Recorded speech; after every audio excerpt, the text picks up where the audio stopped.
ना पूछो कि मेरी मंजिल कहाँ है, अभी तो सफर का इरादा किया है। न पूछो मेरी मंजिल कहाँ है, अभी तो सफर का इरादा किया है। न हारूंगा हौसला उम्र भर, ये मैंने किसी से नहीं खुद से वादा किया है। नमस्कार मित्रों, आज इसी विचार के साथ हम आपके सामने स्वामी शिवानंद जी की जीवनी लेकर प्रस्तुत हुए हैं। योग यकीनन भारत द्वारा दुनिया को दिए गए सबसे बड़े योगदानों में से एक है। पिछले कुछ वर्षों में दुनिया भर में लोगों ने आंतरिक शांति और खुशी के लिए योग की प्राचीन प्रथाओं को अपनाया है, जबकि यह एक ज्ञात तथ्य है कि योग मन और शांति को एक लंबी उम्र में जोड़ता है। 125 वर्षीय स्वामी शिवानंद योग की असीम संभावनाओं के लिए एक जीवंत उदाहरण है। भारत सरकार ने में शिवानंद जी को पद्मश्री से सम्मानित किया। 125 गुरु ने पूरे हॉल में तालियां बटोरी। पुरस्कार स्वीकार करने से पहले शिवानंद जी प्रधानमंत्री और राष्ट्रपति के पास गए और उनके सामने नतमस्तक हुए। समारोह में उपस्थित अतिथि शिवानंद के स्वास्थ्य और तेज गति से चकित थे। उनके अनुशासित और सुव्यवस्थित जीवन के सरलतम तरीकों के साथ सुबह योग, तेल मुक्त उबला हुआ आहार और अपने तरीके से मानव जाति की निस्वार्थ सेवा ने उन्हें रोग मुक्त और तनाव मुक्त सबसे लंबा जीवन दिया। वह उपदेश देने के बजाय अपने जीवन को एक अनुकरणीय सबक के रूप में प्रदर्शित करते हैं। अविभाजित भारत के सिलहट जिले, जो कि अब बांग्लादेश में है, 8 अगस्त 1896 ईस्वी को जन्मे शिवानंद अब 125 वर्षों से अधिक हो चुके हैं। संभवतः पृथ्वी पर सबसे बुजुर्ग व्यक्ति हैं। उन्होंने 6 साल की उम्र में अपने माता और पिता को खो दिया। घोर गरीबी के कारण उनके माता पिता उन्हें बचपन के दिनों में मुख्य रूप से उबला हुआ चावल का पानी खिला सकते थे। अंतिम संस्कार के बाद उन्हें पश्चिम बंगाल के नवद्वीप में उनके गुरुजी के आश्रम में लाया गया। गुरु ओंकारानंद स्वामी ने उनका पालन पोषण किया। बिना स्कूली शिक्षा के योग सहित सभी व्यवहारिक और आध्यात्मिक शिक्षा उन्होंने ग्रहण की। वह जीवन भर एक सकारात्मक विचारक रहे। दुनिया मेरा घर है, इसके लोग मेरे पिता और माता है, उनसे प्यार करना और उनकी सेवा करना ही मेरा धर्म है, ऐसा इनका विश्वास है। पद्म पुरस्कार विजेता पर राष्ट्रपति भवन के दस्तावेजों के अनुसार वह आज तक देश के विभिन्न हिस्सों में वंचितों की सेवा करने के लिए उस मिशन का पीछा कर रहे हैं।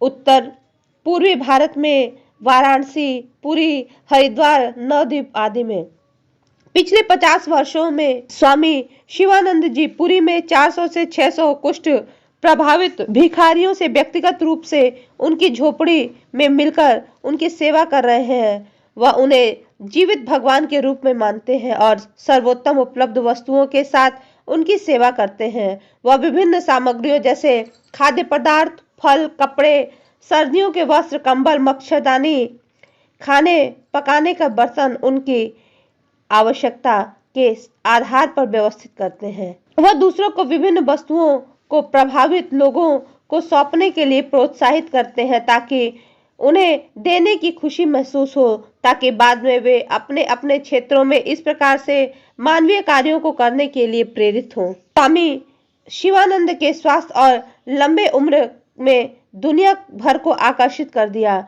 जिसमें 125 साल की उम्र में खुद टीकाकरण करने के बाद देशवासियों को कोविड टीकाकरण के लिए प्रेरित करने की उनकी प्रतिबद्धता भी शामिल है। देश भर के कॉर्पोरेट अस्पतालों ने उनके जीवन शैली का पालन करने के लिए उनके महत्वपूर्ण अंगों और प्रणालियों की संरचनात्मक और कार्यात्मक स्थिति का आकलन करने के लिए मानार्थ मास्टर स्वास्थ्य जांच की है।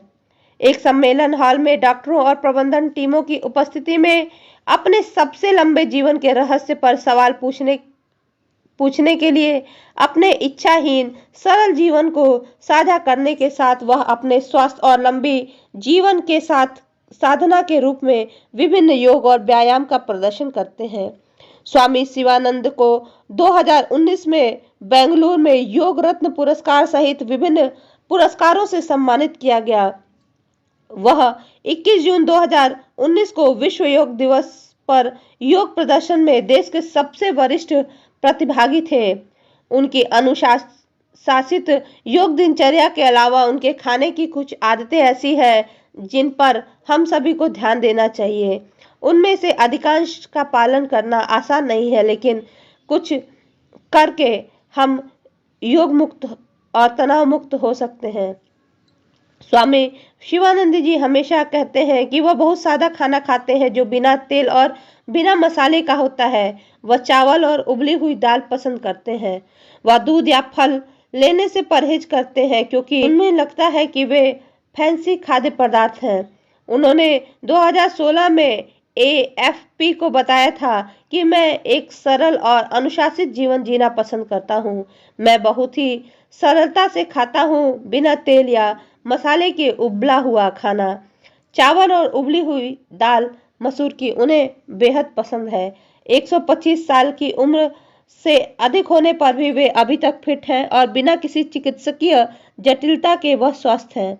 वह अभी भी अपना दिनचर्या सुबह शुरू करने से के लिए 3 बजे से उठ जाते हैं। उनके स्वस्थ और लंबे जीवन ने अक्सर अंतर्राष्ट्रीय मीडिया आउटलेट्स का ध्यान भी अपनी तरफ आकर्षण किया है। उन्होंने बताया कि मैं 1 घंटा मॉर्निंग वॉक करता हूँ और 1 घंटा योग करता हूँ और फिर 1 घंटा प्रार्थना करता हूँ। इसी तरह मैं अपना पूरा दिन बिताता हूँ। उनके एक अनुयायी के अनुसार स्वामी शिवानंद जी पूरे दिन में 1 मिनट भी कभी बर्बाद नहीं करते। वे कहते हैं कि स्वामी जी सोचते हैं कि अपना समय बर्बाद करना अपने आप में एक अपराध है। वह भगवत गीता, बाइबिल और कुरान सहित सभी आध्यात्मिक पुस्तकों को पढ़ते हैं। वह सोचते हैं कि धर्म ईश्वर द्वारा नहीं बनाया गया बल्कि मनुष्य द्वारा बनाया गया है, इसलिए हमें सभी धर्मों को अपनाना चाहिए। वह बहुत सादा खाना पसंद करते हैं जिसमें चीनी सबसे कम रहती है। 125 वर्षीय स्वामी शिवानंद दुनिया भर में 30 से अधिक देशों का दौरा कर चुके हैं। वे कहते हैं कि अब मैं अभी भी युवा हूं और यह सब योग और मध्यस्थता के कारण है। शिवानंद जी कहते हैं कि मैं दुनिया भर के युवाओं को यह संदेश देना चाहता हूं कि बहादुर बनो, शाकाहारी बनो और योग अभ्यास करो, जिससे आप कभी बीमार नहीं पड़ोगे। राष्ट्रपति भवन में के महलनुमा दरबार हॉल में नंगे पैर चलते हुए वे जब 21 मार्च को रामनाथ कोविंद जी से पद्मश्री पुरस्कार लेने के लिए राष्ट्रपति भवन के महलनुमा दरबार हॉल में नंगे पैर चलते हुए 125 वर्षीय स्वामी विवेकानंद 21 मार्च को राष्ट्रपति रामनाथ कोविंद से पद्मश्री पुरस्कार मिलने पर उन्हें स्टैंडिंग ओवेशन मिला। पुरस्कार प्राप्त करने से पहले योग व्यवसायी ने प्रधानमंत्री नरेंद्र मोदी और राष्ट्रपति जी के सामने साष्टांग प्रणाम किया। नागरिक अलंकरण समारोह में अतिथि तालियों का एक दौर प्राप्त किया। मंच पर पहुंचने से पहले सफेद कुर्ता और धोती पहने योग गुरु ने 2 बार घुटने टेके और राष्ट्रपति ने बाहर कदम रखा और शिवानंद को अपने पैरों पर खड़ा करने में उनकी मदद की, जिसके बाद उन्होंने पुरस्कार और प्रशस्ति पत्र प्राप्त किया। पुरस्कार प्रदान करते समय राष्ट्रपति को स्वामी जी से बात करते हुए देखा गया, क्योंकि दोनों ने तालियों की गड़गड़ाहट के साथ दरबार हॉल के साथ तस्वीर